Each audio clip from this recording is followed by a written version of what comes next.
Ipinag-utos na ng Taguig Municipal Court ang pag-aresto laban sa mga sangkot sa panggugulpi kay Bong Navarro.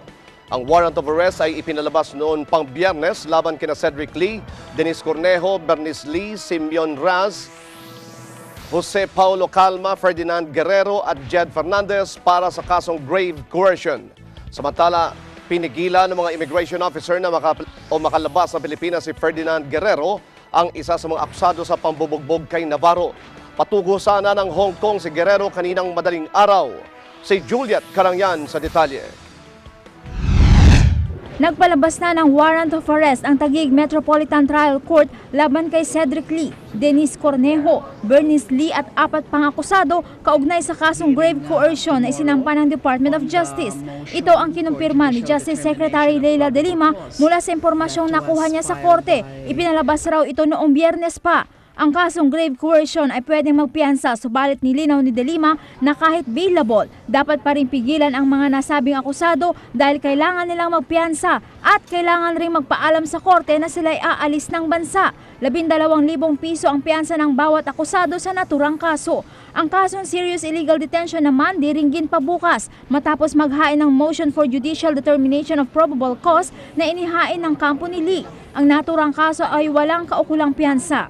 Kaninang umaga, isa sa 7 akusado sa kasong serious illegal detention at grave coercion na si Ferdinand Guerrero ay nagtangkang lumabas ng bansa, subalit napigilan siya ng Bureau of Immigration. Sa pahayag ni De Lima, kaduda-duda ang timing ng pag-alis ni Guerrero habang nasa korte na ang kasong isinampa laban sa kanya.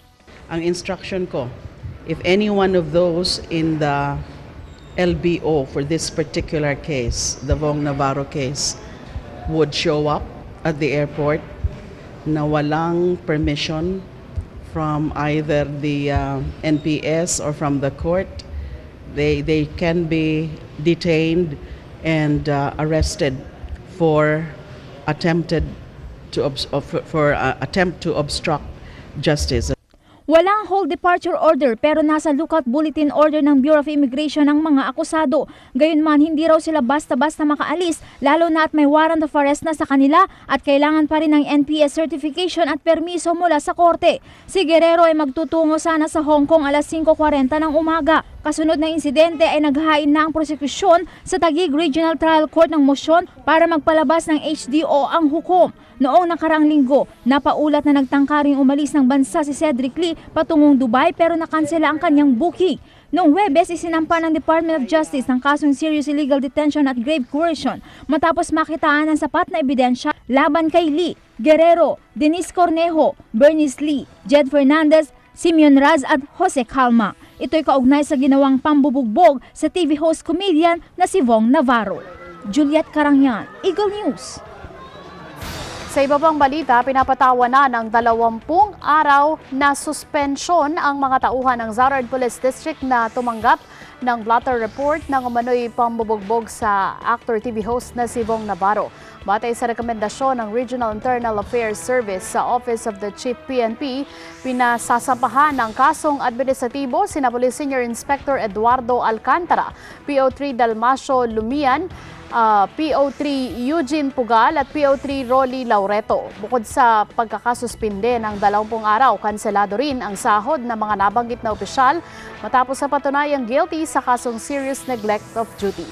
Buwan ng Enero nang dalhin sa SPD station ng grupo ni Cedric Lee, si Bong Navarro para ipablotter ang umano'y ginawa nitong pangahalay kay Denise Cornejo. Pero kahit na bugbog sarado, hindi pa rin kumikilos ang grupo ni Alcantara para dalhin sa ospital ang TV host actor.